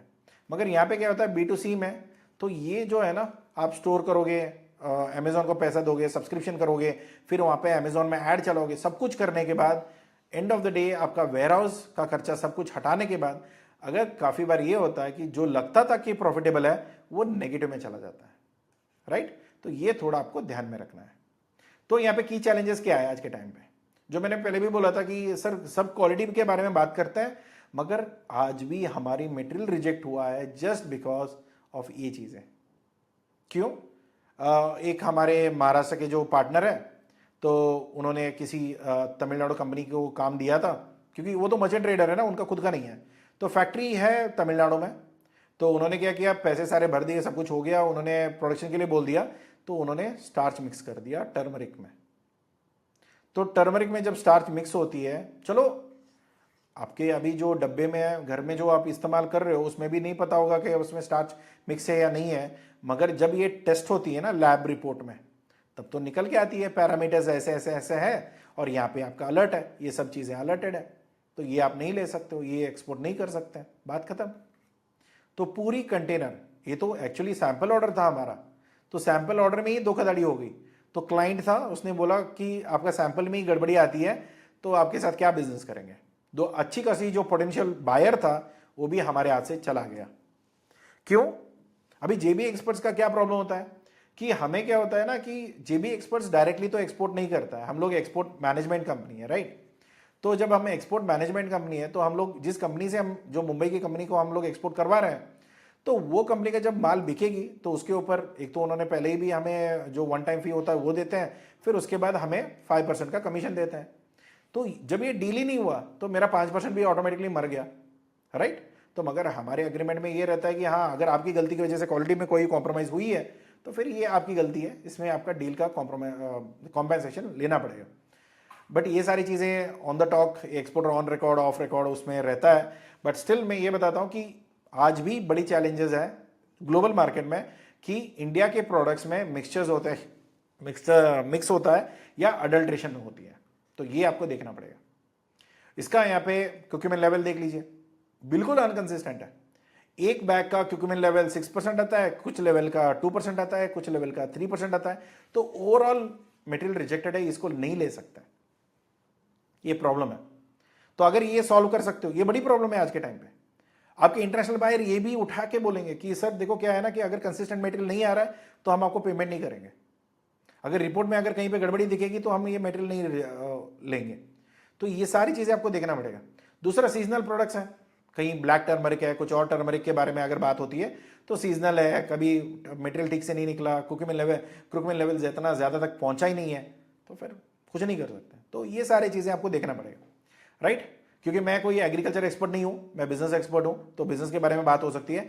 जो ये लेवल जो है ना, ये कम क्यों हुआ, बाकी सारे क्यों नहीं हो रहा है, ये सब चीज़ें आप एपेडा वालों को पूछ सकते हो, या स्पाइस बोर्ड वालों को पूछ सकते हो, या सीधा जाके अपनी जो एग्रीकल्चर यूनिवर्सिटीज़ हैं वहाँ पे जाके आप पूछ सकते हो। यूनिवर्सिटी ऑफ एग्रीकल्चर साइंस, वहाँ पे जाके आप पूछ लीजिए, वो लोग आपको बता देंगे एज अ प्रोडक्शन लेवल पे क्या दिक्कतें आ सकती है। But as a business level जो भी है मुझे पूछ सकते हैं, कमेंट बॉक्स ओपन है, या अगर आपको पेड कंसल्टेशन कुछ चाहिए होगा तो आप ऑफिस के नंबर पे कॉल कर लीजिए। तो रेगुलेटरी चैलेंजेस क्या हो सकती है, एफडीए नहीं मिलेगी, मतलब दिक्कत ये हो सकता है ना कि उसमें लेड का लेवल, प्रिजर्वेटिव्स या स्टार्च ऐसा कुछ भी मिलावट है तो भी दिक्कत आ सकता है। यूरोपियन यूनियन में और चैलेंजेस हैं, ऑर्गेनिक सर्टिफिकेशन, ये टाइम कंज्यूमिंग ऑप्शन है, क्योंकि अभी इमीडिएटली मैं इतना टाइम थोड़ी ना वेट करूंगा, तो ये भी बड़ी परेशानी है। काफी लोग बोलते हैं ना सेमी ऑर्गेनिक, दुनिया में सेमी के नाम पे कुछ है नहीं। लॉजिकली क्या होता है कि मुझे ऑर्गेनिक के लिए ना 5 साल वेट करना है, तो मैंने 2 साल वेट किया, इसको मैं बोलता हूं सेमी। देखो सेमी इस चीज के लिए नहीं माना जाता है, ऑर्गेनिक है या नहीं है, बस इतनी भी बात खत्म होती है। सेमी ऑर्गेनिक है, नहीं सर हम लोग तो केमिकल नहीं डाला है, मगर जमीन में पहले ही केमिकल था। देखो जहर आप ऊपर से डालोगे या पहले ही मिला दोगे, उससे कोई फर्क नहीं पड़ेगा, मगर जहर तो है ना उसके अंदर, तो बात खत्म। तो वो एक्सपोर्ट ग्रेड के अंदर, स्पेशली ऑर्गेनिक सर्टिफिकेशन के अंदर एक्सपोर्ट नहीं हो सकता है। और आपका एक्सपेक्टेशन क्या होता है कि सर यहाँ पे तो $2 का है और यहाँ पे $6 का है, मुझे $6 का डील चाहिए, मगर क्वालिटी तो मैं $2 का ही दूंगा, तो नहीं चलेगी। दुनिया बेवकूफ़ थोड़ी ना है, रोहित देसाई अपने घर से थोड़ी ना ऑर्डर निकालता है, जो भी निकलना है मार्केट से ही निकलेगी, और मार्केट से जब निकलेगी और लोगों का क्वालिटी ये है तो फिर नहीं हो पाता है, राइट। तो यहाँ पे मार्केटिंग चैलेंजेस क्या हो सकता है, क्योंकि देखो आज के टाइम में इंडिया के अलावा वियतनाम, म्यांमार और काफ़ी और कंट्रीज़ हैं जो टर्मरिक एक्सपोर्ट करते हैं, जो हमसे भी थोड़ी अच्छी ग्रेड पे करते हैं। ऐसा नहीं कि हमारे यहाँ पे अच्छी ग्रेड नहीं है, हमारे यहाँ पे भी अच्छी ग्रेड है, मगर उसकी प्रोडक्शन कम है, और ये जो मेंटेन करते हैं ये पूरा हाई ग्रेड का ही मेंटेन करते हैं। तो उसके वजह से ही हमारी थोड़ी प्रीमियम और सब प्रीमियम में हमारी इफेक्ट, थोड़ी रेट्स हम लोग कॉम्पिटिटिव नहीं हो पाता है, क्योंकि उनके पास जो भी है वो सारा प्रीमियम ही है, हमारे पास जो है सारे मिक्स वाले हैं। अभी प्रीमियम का क्वालिटी मैं लो ग्रेड पे नहीं दे पाऊंगा, और जो क्वालिटी वो मांगेंगे वो रेट हमारे पास है ही नहीं, तो उस वजह से हम लोग मार खाते हैं। तो ये कन्विंस करके ऑर्डर निकालने में ही जान चली जाती है। But end of the day Vietnam के पास स्टॉक कम है, हमारे पास प्रोडक्शन ज़्यादा है, और काफ़ी हद तक हम लोग उसको मैनेज कर पा रहे हैं। तो यहाँ पे काफ़ी एक बड़ा दूसरा चैलेंज आप देख सकते हो कि एक तो प्राइस, हमेशा कोई भी बायर, कोई भी मार्केट आप लेके जाओगे, भले ही वो प्रीमियम में हो या मीडियम ग्रेड पे हो या पुअर क्वालिटी वाला हो, कोई भी प्रोडक्ट में कोई भी बायर ऐसा नहीं बोलेगा भैया आप ₹4 ज़्यादा ले लो। जो भी बोलेंगे कि ₹4 कम करो तभी हम लोग आपको ऑर्डर दे पाएंगे। किसी के पास पैसे तो ज़्यादा नहीं है ना, कि सब लोग अपना धंधा लेके बैठा है, सबको अपना अपना पैसा कमाना ही है। जो अगर ₹4 आप कम करोगे तो मैं ₹4 ज़्यादा कमा लूंगा, सिंपल सी बात है ना, मैं छोड़ूंगा तो वो पकड़ेगा। तो ये हिसाब से ही काम होता है। तो इसका नेक्स्ट आता है कि अगर ओवरसीज में आप बिना अडल्ट्रेटेड के अगर प्रॉपर केसिंग आप कर लेते हो तो बहुत बड़ी चीज़ें बन जाती है। और मोर ओवर एक बार आपने ट्रस्ट बिठा लिया है, एक बार भरोसा आ गया कि आप क्वालिटी ढंग से देते हो और माल आपका ढंग से पहुंच जा रहा है, तो उसमें कोई बाद में आपको दिक्कत नहीं आएगी। आपको रेगुलर कंसिडरेशन तो मिलती है, मैं ये नहीं बोलता कि ऑर्डर मिल जाएगा, कंसिडरेशन तो मिलता ही है। दूसरा जो एड्रेस द डेविल फर्स्ट, अभी लोगों को क्या है कि सर मुझे बायर कहाँ से मिलेंगे। अभी देखो जो बायर्स है वही मिलेंगे, और कैसे मिलेंगे, B2B प्लेटफॉर्म से मिलेंगे। अभी लोगों को ये होता है सर क्या है ना कि B2B प्लेटफॉर्म काम नहीं करता। देखो लीड्स आज भी हम लोग अलीबाबा से उठा रहे हैं, इंडिया मार्ट से आ रहा है, गो फॉर वर्ल्ड से आ रहा है, हर जगह से तो ऑर्डर आ ही रहा है, बस आपको ध्यान में होना चाहिए कि आप ये उम्मीद रखते हो ना कि जो भी लीड्स आए वो सब कन्वर्ट होता है, नहीं, क्योंकि कन्वर्ट नहीं हुआ है उसके पीछे भी रीजन है, कन्वर्ट हुआ है उसके पीछे भी रीजन है। तो अभी काफी लोगों को क्या होता है कि मैं जो प्रोडक्ट सोच रहा हूं, मेरे प्रोडक्ट के बारे में मेरी क्या सोच है, वही सबका सोच होना चाहिए, ऐसा नहीं है। भले ही आपका बच्चे को आप प्यार करते हो, आपका बच्चा आपके लिए बेहतरीन है, मगर एग्जाम में उसने अंडा ही कमाया है, तो फिर वो एंड ऑफ द डे दिक्कत वाली बात है ना, कि आपके हिसाब से तो बहुत अच्छा है मगर बाकी लोगों के हिसाब से तो वो काफी नालायक है। तो फिर ये वाली दिक्कत यहाँ पे बिजनेस में आती है, क्योंकि जो भी लीड्स आए वो सारे मुझे कन्वर्ट होनी चाहिए, मगर कन्वर्ट क्यों नहीं हो रहे वो भी नहीं देखते हैं। या काफी बार ये होता है कि ये तो B2B वाले भी जो पोर्टल्स हैं ये भी फेक लीड्स शेयर करते हैं, या एक लीड को इतने लोगों में बांट देते हैं, उसका कोई वैल्यू नहीं निकलता, बाद में जो भी निकलेगा सीधा प्राइस ही निकलेगा, राइट। तो काफी मेरे एक पार्टनर है, मतलब पार्टनर क्या, हमारे कस्टमर है, वो मुझे बता भी रहे थे, we didn't had knowledge about India at the time we like initiated the inquiry. मतलब उन्होंने जब B2B पोर्टल पे इंडिया के, मतलब इंडिया के क्वालिटीज के बारे में, स्टैंडर्ड्स के बारे में उनको कुछ पता नहीं था। उन्होंने क्या किया, जब उन्होंने इंक्वायरी दिया तब तो कुछ पता नहीं था, इंक्वायरी उन्होंने फ्लोट कर दी गोफर वर्ल्ड में, और इंडिया के जितने भी सप्लायर्स ने उनको फोन किया ना, सब ने उनको ज्ञान दिया, और इतना ज्ञान हो गया कि वो उल्टा उन्हीं पे लेके बैठ गए कि प्राइस कम करो फिर बाद में काम करेंगे, ये वाली चीज़ों पे। तो टर्मरिक HS कोड ये है, आप डिफर हो सकता है कि कौन से कैटेगरी में आप देख रहे हो, उसका यूज केस क्या है, थोड़ी डिफर हो सकता है, but end of the day ये रहेगा। फेयर ट्रेड और एग्जीबिशन आप थोड़ा देख लीजिए, क्योंकि यहाँ पे अगर आपके पास पैसे हैं तो प्लीज़ इन्वेस्ट करके इवेंट्स पे चली जाइए, बहुत कनेक्शंस बन जाते हैं। अगर नहीं लगता है कि हाँ इतना पैसा है, इतना खर्चा कर नहीं सकता हूँ अभी फिलहाल के लिए, तो ये डेटा भी आपको मिल जाएगा, राइट। तो यहाँ पे बाकी अगर नहीं होता है तो फिर स्पाइस बोर्ड का इवेंट ले लीजिए, या इनको बोलना कि इनको तो हमने पैसे दिए ना RCMC के लिए, RCMC के लिए पैसे लिए उन्होंने, तो उनको बोलो भैया देखो पैसे लेने की एक बात है और काम का अलग अलग बात है, थोड़ा डेटा निकालो, और जो भी इवेंट्स के डेटाज उनके पास होंगे वो सारा आपको शेयर कर देंगे, राइट। डायरेक्ट आउटरीच अगर देखो ये क्या होता है ना, ये किसी के ऊपर भरोसे की बात है, ये तो आपका हाथ में है, तो ये क्यों काम में नहीं आ रहा है। लोग तो काफी बोलते हैं सर ये तो प्लेटफॉर्म काम नहीं करता, सर एग्जीबिशन का डेटा काम नहीं करता, ठीक है नहीं काम करता, ठीक है नो प्रॉब्लम, मगर आप खुद का तो क्या कर सकते हो, आप भी बात नहीं कर सकते लोगों से, आपकी बात नहीं हो पा रही है कस्टमर के साथ, एक डेटाबेस ढंग से नहीं मिल रहा है आपको, इंपोर्टर्स की जो खरीद रहे हैं, और डिस्ट्रीब्यूटर्स हैं, ट्रेडर्स हैं, रिटेल वाले हैं, उनकी डेटा कहीं पे भी नहीं मिल रहा है आपको। सब चीजें आज के टाइम पे एवरीथिंग इज ऑन सेल, और डेटा एक बहुत बड़ी चीज है आज के टाइम पे, every data is on sale. भले आज के टाइम पे अगर आपको चाहिए तो डार्क वेब पे जाइए, ये रेकमेंड नहीं करूंगा फिर भी देख लीजिए, डार्क वेब पे जाइए, सबका इंडियंस का कितने करोड़ों के आधार कार्ड लीक हुए हैं वहां पे, सब डेटा आपको मिल जाएगा। बस ये मैटर करेगा कि आपको कितना पता है, कितना नहीं पता, कितना तक मिल सकता है, कितना तक नहीं मिलेगा, वो थोड़ा देख लीजिए।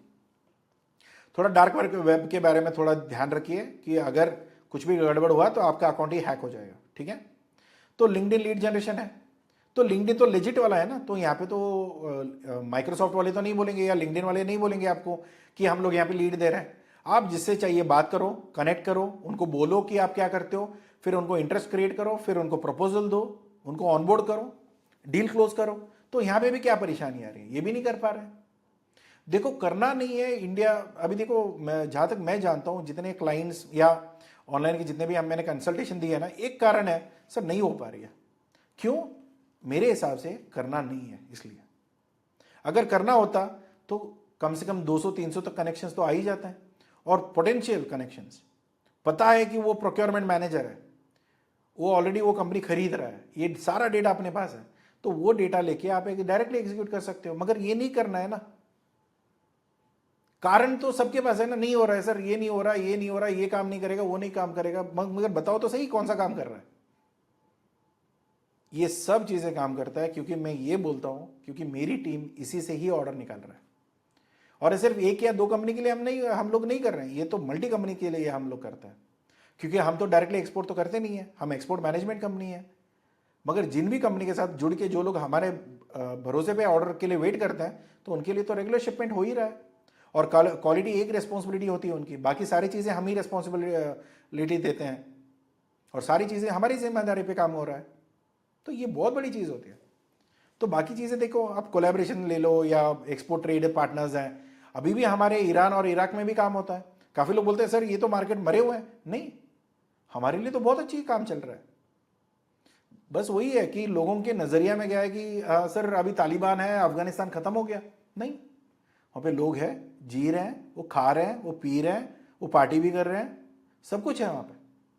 बस आपको क्या लगता है ना कि एक दो बार कहीं पे सुना होगा, नहीं नहीं यार अफगानिस्तान खत्म हो गया, ऐसा ऐसा है, तो वहाँ पे कोई काम नहीं हो रहा। आज भी अफगानिस्तान में काम हो रहा है, इराक ईरान में आज भी काम होता है, अफ्रीका में आज भी परचेज होती है।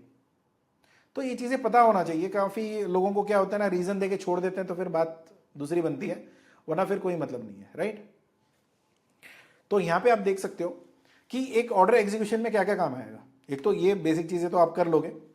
तो यहाँ पे मेनली अगर आप एक ऑर्डर एग्जीक्यूशन करना है तो पहले बायर के साथ अग्रीमेंट करोगे, कंफर्म करोगे कि एचएस कोड क्या है, इनकोटर्म कौन सी है, एफओबी, सीआईएफ, डीडीपी। मगर एफओबी करोगे तो आप सेफ रहोगे, सीआईएफ करोगे सिर्फ लॉजिस्टिक तक का जिम्मेदारी आपकी रहेगी। अगर डीडीपी करते हो तो ड्यूटी भी आपको पे करना पड़ेगा, वो थोड़ा आपको ध्यान में रखना है। फिर कंप्लायंसेस हैं, एफएसएसआई का देखना है, पैथोसैनिटरी का देखनी है, स्पाइस का देखना है क्या चीज़ें हैं। उसके बाद पैकेजिंग का है, लॉजिस्टिक का है। लॉजिस्टिक में भी कम से कम आप ये मान के चलो कि 20 फुट कंटेनर मिनिमम पकड़ के चलो आज के टाइम पे। अगर एलसीएल करोगे तो इसमें कोई मज़ा नहीं है और उसमें ज़्यादा प्रॉफिट भी आप नहीं कमा पाते हो। और सी फ्रेट चीपर होता है। अगर जब तक क्लाइंट ना बोले कि बाय एयर भेजो तब तक एडवाइस भी मत करना, क्योंकि ये सारा पैसा आपके ऊपर आएगा। डॉक्यूमेंटेशन में commercial invoices, packaging list, bill of lading, certificate of origin, phytosanitary certificate क्योंकि प्लांट बेस्ड प्रोडक्ट है, और सर्टिफिकेट ऑफ ओरिजिन प्रेफरेंशियल अगर आप फ्री ट्रेड एग्रीमेंट के अंदर काम कर रहे हो। फ्री ट्रेड एग्रीमेंट में ड्यूटी एग्जेम्पशन होती है, तो वो एग्जेम्पशन लेने के लिए आपको ये काम करना पड़ेगा, राइट। तो कस्टम क्लियरेंसेस पे जो भी है आइस गेट पे फाइल कर लो। ये नॉर्मली आपका जो फ्राइट फॉर्डर है वो संभाल लेगा। अगर नहीं आता है तो फिर आप हमें बता सकते हो। लियो एक ऐसी चीज़ है जो मिल गया तो आपका कंटेनर बाहर चला जाएगा। तो यहाँ पे बैंक का जिम्मेदारी क्या है कि अगर आपको एक तो बैंक अकाउंट खुल जाएगा, क्योंकि पैसे तो उसी में आने हैं। क्योंकि ऐसा तो नहीं होगा आप बैग लेके जाओगे, कैश भर के लेके आओगे, फिर कस्टम में फंसोगे और जेल जाओगे, ऐसा तो नहीं है एक्सपोर्ट बिजनेस। तो एक्सपोर्ट बिजनेस में सब कुछ लेजिट होता है। तो आपको क्या करना है, बैंक में अकाउंट खुलवानी है जो थ्रू आईसी। तो फिर इसके बाद letter of credit, bank guarantee, high value का जो भी है वो बैंक देख लेगा। जो रेमिटेंस आएगी, जो पैसे यूएसडी से आईएनआर को कन्वर्ट करना है वो भी बैंक करेगा। मगर थोड़ा नेगोशिएट करना पड़ेगा, ऐसा नहीं कि उनके भरोसे पे आप बैठ जाओगे। तो पैकेजिंग जो क्रेडिट होती है वो भी अगर आपको चाहिए होगा वो भी आपको यहाँ पे मिल जाएगी। तो डिस्काउंटिंग अगर करना है तो वो भी आपको बेनिफिट यहाँ पे मिल जाएगा। फंडिंग की ज़रूरत है, कभी काफ़ी बार ये होता है ना कि फंडिंग की पैसे की कमी है, क्योंकि एक कंटेनर के सामने बहुत पैसे लगता है। और मैं बताता हूँ कितना लगेगी क्या होगा, बट अंदाजे में अगर आप देखोगे तो ये खर्चा आपको लगने वाला है। तो इसके लिए प्री शिपमेंट फाइनेंस होता है, पोस्ट शिपमेंट फाइनेंस होती है, ईसीजीसी का सिक्योरिटी आपको लेना पड़ेगा अगर क्रेडिट दे रहे हो। अगर आपके पास क्रेडिट का कैपेसिटी नहीं है तो मैं कभी नहीं बोलूँगा कि आप क्रेडिट दो, फंस जाओगे। थोड़ा देख लेना कि अगर छोटा शिपमेंट कर पाओगे तो बेहतर है, अगर एयर शिपमेंट भी कर पाओ तो भी ठीक है। But end of the day पैसे कमा के फिर बाद में इन्वेस्ट करना, वरना फिर आप फंस सकते हो या इन्वेस्टर को आप रूट आउट कर सकते हो। तो यहाँ पे मेनली क्या होता है कि अगर आपने एक बार एलसी सिक्योर ले लिया तो बैंक भी आपको पैसा देगा।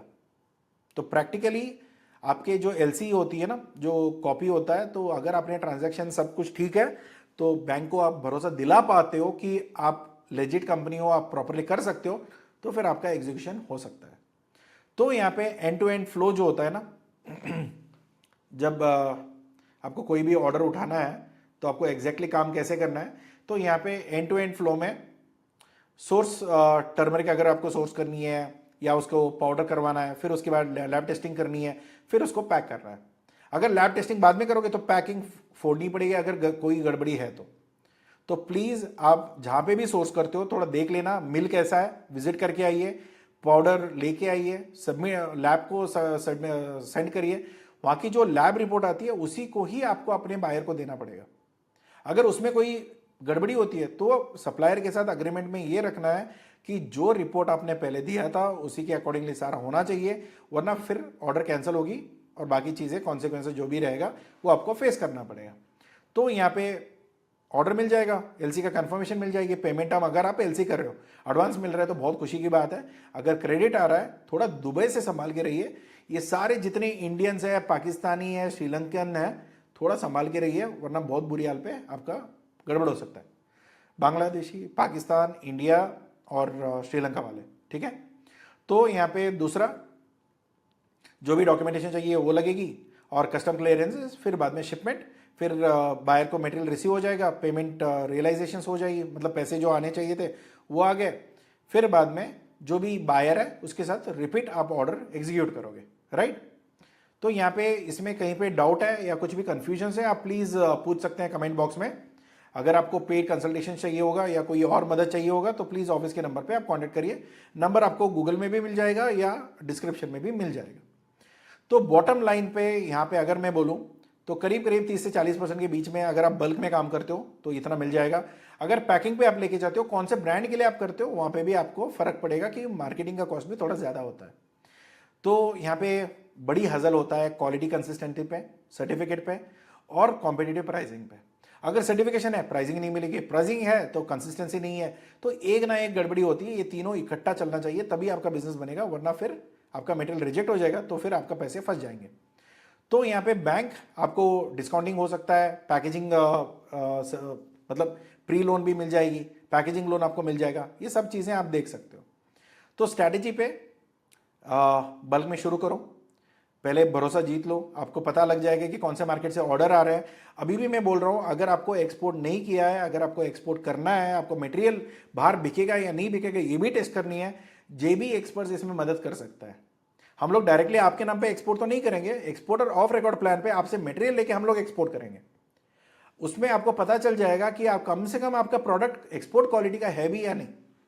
अगर कोई रिजेक्ट होगा तो मटेरियल यहाँ पे आपका अटक जाएगा, तो ये आपको ध्यान में रखना है। तो काफ़ी बार ये होता है सर अभी तो हमारे पास इतने पैसे नहीं है, क्योंकि हम लोग नॉर्मली एक्सपोर्टर ऑन रिकॉर्ड के लिए 20-30 लाख चार्ज करते हैं, क्योंकि हमें तो मुफ्त का ही एक्सपेक्ट कर रहे थे। अभी देखो मुफ्त में आपको इंटरनेशनल ऑर्डर आपके नाम पे तो मिलने वाली झूठी बात है। अगर भले ही कोई 20-30 हज़ार लेके भी आपको कोई बोल भी रहा है सर साल भर के लिए ना हम लोग 5 डील 10 डील तो कराएंगे और ऐसे ऐसे होगा, मैं गारंटी के साथ बोल सकता हूँ ये 100% उसमें काम नहीं होने वाला है। क्योंकि 30-40 हज़ार में ना मेरा सेल्स जो क्या बोलते हैं डेटा एंट्री वाला भी बंदा नहीं मिलेगा आज के टाइम पे। अगर एक अच्छा खासा डेटा ऑर्गेनाइजर भी आपको मिलता है ना, डेटा एनालिस्ट या डेटा एंट्री वाले भी, वो भी आपको ढंग के वाले नहीं मिलेंगे। 15-20 हज़ार में गलती वो करने वाले ही लोग मिलते हैं। अगर वो रेट पे अगर आप ये बोल रहे हो कि 5-10 इंक्वायरीज आ रहे हैं वो सारे फेक हैं, वो भले ही मीटिंग भी करा देंगे आपकी, क्योंकि वहाँ पे भी काफ़ी बाहर के कंट्री में भी काफ़ी सारे खाली बैठे हुए लोग हैं, लगते तो हैं यार ये तो सीरियस है, मगर वो कभी ऑर्डर नहीं देंगे आपको। मीटिंग, फेक इंक्वायरीज, लिंक्डइन पे कनेक्ट करना, एक मीटिंग पे आना, अपने अपने बीच में प्रॉफिट शेयर करना, ये सब लोग करते हैं। मगर आपको ये भी देखना है कि ऐसे बायर्स की डील्स नहीं आती है और ऐसे पैसे फंसा के भी कोई मतलब नहीं है। और काफ़ी लोग ग्रुप शिपमेंट में जाते हैं, ग्रुप शिपमेंट में मत करिए, क्योंकि वहाँ पे भी आपको सीखने के लिए कुछ नहीं मिलेगा। जैसे मैंने चैलेंजेस बताया ना, देखो हर एक चैलेंजेस अलग तरीके से सॉल्व हो सकती है, और अलग तरीके से मतलब अपने हिसाब से। आपको पता है कि अगर मैं ऐसा करूँगा तो ये सॉर्ट हो जाएगा, तो परफेक्ट वाली बात है, आप ऐसे सॉल्व कर लो। अगर किसी को लगता है कि हाँ ऐसे भी कर सकते हैं तो ऐसे भी कर लो, क्योंकि ये जो बिजनेस है ना ये आपकी कैपेसिटी पे भी डिपेंड करती है कि आपको कितना अच्छा प्रॉब्लम सॉल्विंग आती है। अगर प्रॉब्लम सॉल्विंग करना ही नहीं है, आता ही कुछ नहीं है, तो फिर फंस जाओगे, वरना तो फिर अच्छी खासी आप कर लोगे, राइट। तो यहाँ पे एक 18,000 kg का अगर आपको एक्सपोर्ट करना है, 18,000 kg का मैं बोल रहा हूँ, तो रॉ मटेरियल का क्या प्राइस हो सकता है, प्रोसेसिंग का क्या हो सकता है, पैकेजिंग का क्या हो सकता है, लोकल का ट्रांसपोर्टेशन क्या हो सकता है, और यहाँ पे कंप्लायंसेस और सर्टिफिकेट का क्या हो सकता है, टोटल एफओबी क्या हो सकती है। यहाँ पे ये प्राइस निकल के आ गया। तो ये प्राइजेस जो है ये ऑलरेडी हम लोग प्रोक्योर कर रहे हैं, ये आपके लिए सिर्फ रेफरेंस के लिए नहीं डाला है, ये हमारी जो रेगुलरली हम लोग कर रहे हैं उसी फैक्ट्री का ही प्राइजेस है। परमिशन लेके हम लोग यहाँ पे डिस्क्लोज कर रहे हैं, बट स्टिल आपके नॉलेज के लिए है, ठीक है। तो अगर आपको ये नहीं मिल रहा है तो मुझे आके मत बोलना, आपको ढूंढना पड़ेगा, तो मिल जाएगा, इससे भी सस्ते में मिलेगा, मगर आपको थोड़ा काम करना पड़ेगा, तो यहाँ पे फ्रेट और इंश्योरेंस आपको देखनी पड़ेगी, कहाँ पे भेजना चाहते हो, यूएस भेजोगे या यूरोपियन यूनियन भेजोगे, कौन से देश पे भेजना है, उसके ऊपर भी प्राइजेस आपको डिफर होगा। आपको यहाँ पे कुल मिला के क्या है ना कि काफ़ी लोग बार ये ऐसा होता है कि सर ये प्राइजेस जो आपने बोला था ना वो है नहीं अभी।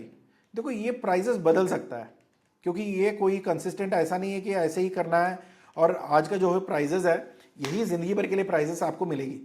आज शायद ये प्राइस है, मेरा जो फ्राइट फॉरवर्डर है वो ये प्राइस दे पा रहा है, मगर आपका फ्राइट फॉरवर्डर इतना कैपेबल नहीं है, थोड़ा ज़्यादा दे सकता है, या आपके फ्राइट फॉरवर्डर बहुत मेरे फ्राइट फॉरवर्डर से भी ज़्यादा अच्छे होंगे, इससे कम रेट में निकाल सकते हैं।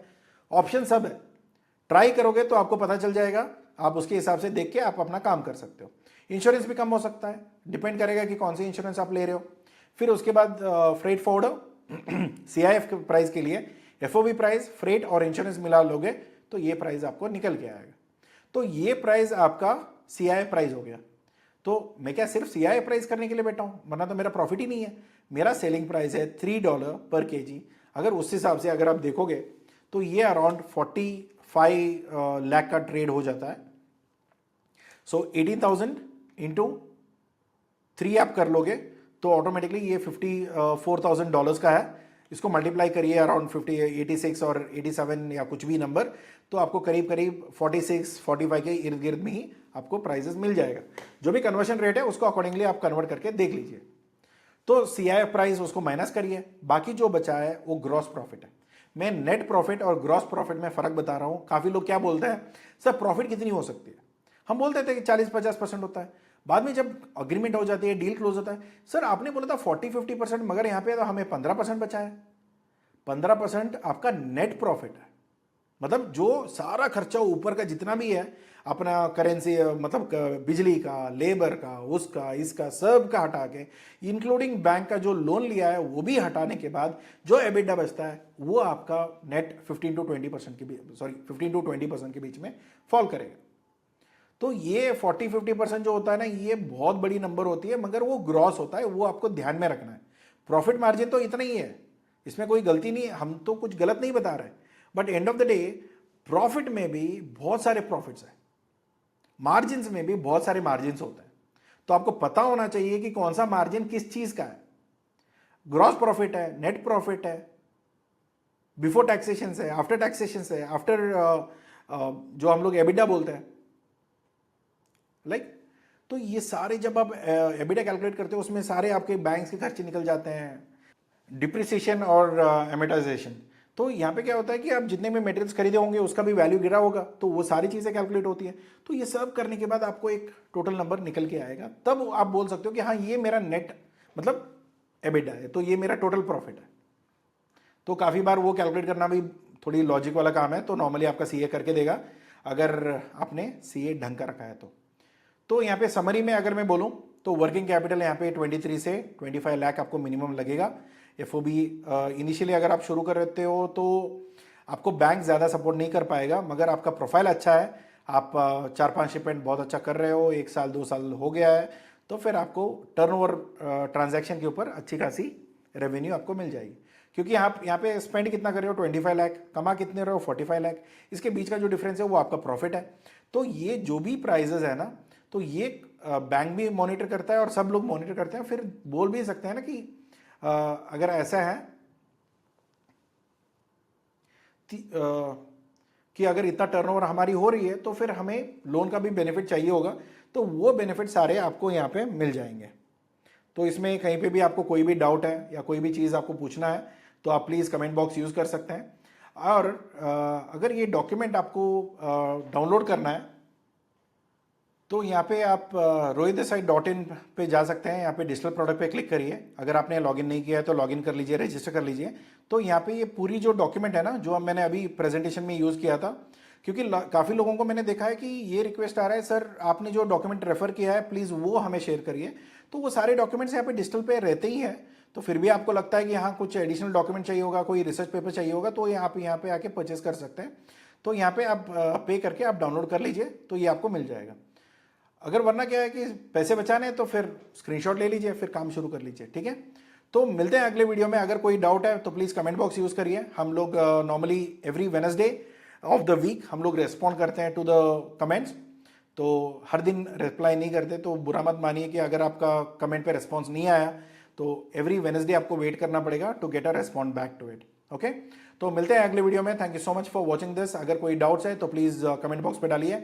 अगर कोई पेड सर्विस चाहिए तो प्लीज़ कॉल करिए।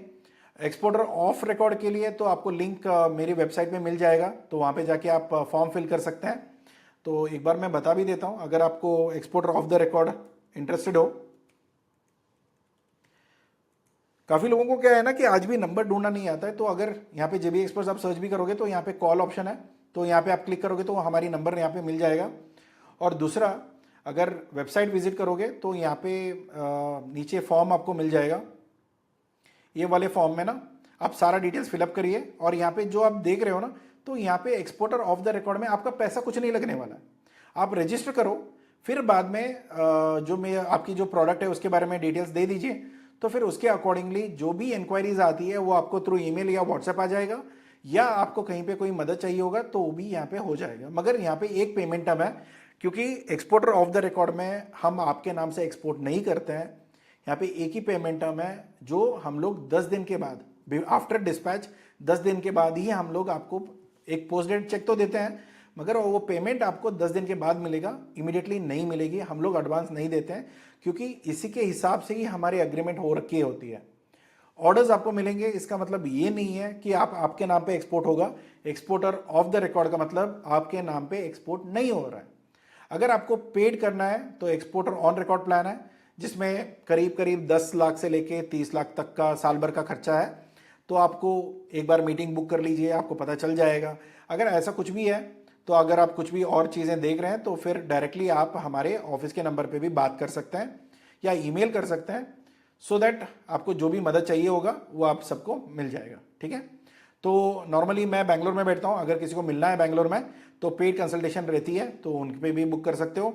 या क्योंकि नॉर्मली मेरी मीटिंग्स अपॉइंटमेंट बेस्ड होता है, क्योंकि कभी यहाँ रहता हूँ, कभी वहाँ रहता हूँ, कभी मीटिंग पे रहता हूँ, कहीं और चला चुका रहता हूँ, तो काफ़ी बार मेरी अवेलेबिलिटी नहीं होती है। काफ़ी लोग ऐसे ही वॉक इन पे आ गए थे, तो मैं मिला नहीं, सॉरी फॉर दैट। बट आपको बुक करके आना चाहिए, तो ऐसे ही आओगे तो सिर्फ मेरा प्यून ही मिलेगा या कोई और मिलेगा, उसके अलावा ज़्यादा कोई आपको टीम वहाँ पे नहीं मिलती है, right. So thank you so much for watching this. अगर कोई मदद चाहिए तो यहाँ पे ये नंबर, ईमेल आईडी और एड्रेस है, तो मिल सकते हैं, बात कर सकते हैं, फिर उसके अकॉर्डिंगली प्लान कर सकते हैं। ठीक है, तो ये लिंक आपको हर जगह मिल जाएगा। ये फॉर्म फिल कर लीजिए, जो भी आपको सर्विस चाहिए होगा, इंक्लूडिंग लॉजिस्टिक्स। अगर आपको लगता है कि सर इसमें और क्या सर्विसेज आप प्रोवाइड करते हो, एक तो फुल एक्सपोर्ट मैनेजमेंट सर्विसेज है जो कंप्लीटली पेड पे हम लोग करते हैं। ऑन रिकॉर्ड है, जिसमें 10 से 30 लाख का खर्चा अपफ्रंट रहेगा, जो आपको जेबी एक्सपोर्ट्स को देना पड़ेगा। उसके ऊपर हम लोग कमीशन भी चार्ज करते हैं, अराउंड डिपेंड करेगा कि क्या प्रोडक्ट है, 5 to 10%, 15 to 20%, जो भी है। एक्सपोर्टर ऑफ रिकॉर्ड आपके नाम पे एक्सपोर्ट नहीं होगा, मगर हम एक्सपोर्ट करेंगे बायर के लिए, बायर को। मगर आपको पेमेंट टर्म एक ही रहेगा, जो 100% पोस्ट डेटेड चेक पे मिलेगा। 10 दिन के बाद अगर आपका मटेरियल निकल गया, कंटेनर लोड हो गया, वहाँ पे कोई इशू नहीं आया, तो आपका पेमेंट क्लियर हो जाएगा, अगर वहाँ पे कोई समस्या नहीं आनी चाहिए। हमें पता है कि नेचुरल प्रोडक्ट में थोड़ी बहुत ऊपर नीचे होता है, टॉलरेंस लिमिट होती है, बट जो इंटेंशनली स्कैम करना चाहते हैं तो वो उनका पैसा यहाँ पे रोक दिया जाएगा, और मटेरियल भी हम रोक लेते हैं, तो वो बड़ी इशू आती है। तो थोड़ा संभाल के करिए। अगर ईमानदारी से करना है तो जुड़िए, वरना फिर हमें याद भी मत करिए। ठीक है, तो इंटरनेशनल बायर डिस्कवरी, अगर आपको बायर ढूंढ के देना है या डेटा चाहिए होगा तो आप बता सकते हैं। सेल्स या डील नेगोशिएट करके देना है, कोई डेटा आपके जिसके बायर के साथ ऑलरेडी इनिशिएट हो चुका है, कोई प्रोफेशनल चाहिए होगा या कोई ट्रांसलेटर चाहिए होगा तो भी आप बता सकते हैं। तो प्रोडक्ट सोर्सिंग या सप्लायर आइडेंटिफिकेशन, ये भी हम कर सकते हैं, क्योंकि हम एक्सपोर्ट इंपोर्ट मैनेजमेंट कंपनी है। अगर आपको एक्सपोर्ट करना है उसमें भी हमारी मदद होगी, अगर आपको कहीं और से इंपोर्ट भी करना है उसमें भी हम मदद कर सकते हैं। तो दोनों चीज़ों में भी हमारी सपोर्ट रहेगी। डॉक्यूमेंटेशन, कंप्लायंसेस, जो भी आपको चाहिए होगा वो भी मिल जाएगा। फिर यहाँ पे लाइसेंसेस, सर्टिफिकेशंस, लॉजिस्टिक्स, अगर आपको आपने ऑलरेडी बायर ढूंढ रखे हैं, डील ऑलरेडी सब कुछ हो चुका है, सिर्फ लॉजिस्टिक और फ्राइट फॉरवर्डिंग करना है, वो भी हम door to door service provide करते हैं, उसमें भी आपको परेशानी होने की ज़रूरत नहीं है, वो भी हम कर सकते हैं। फैक्ट्री विजिट, क्वालिटी चेक, अगर कहीं और देश में आप मटेरियल पिकअप करवा रहे हो तो उसका फैक्ट्री चेक करना है या क्वालिटी चेक करनी है, वो भी हम कर सकते हैं। मेंटरशिप प्रोग्राम है, 1 महीने का भी मिल जाएगा, 3 महीने का भी मिलेगा। 1-to-1 सपोर्ट है, मर्जर एंड एक्विजिशंस है, ईमेल मार्केटिंग है, वेबसाइट, सोशल मीडिया, जो भी आपको चाहिए होगा, ये सारी सपोर्ट आपको मिल जाएगा। तो इसके अलावा अगर आपको कोई और सर्विसेज चाहिए तो प्लीज़ ऑफिस नंबर पे कॉल करके पूछ लीजिए और मेरी सेल्स टीम आपको सपोर्ट कर लेगा। अगर उसको लगता है कि हाँ कि मेरे साथ एक बार बातचीत होनी है तो फिर वो अपॉइंटमेंट बुक कर देंगे, तो वो भी हो पाएगी। ठीक है, तो मिलते हैं अगले वीडियो में। Thank you so much for watching this, take care, bye bye.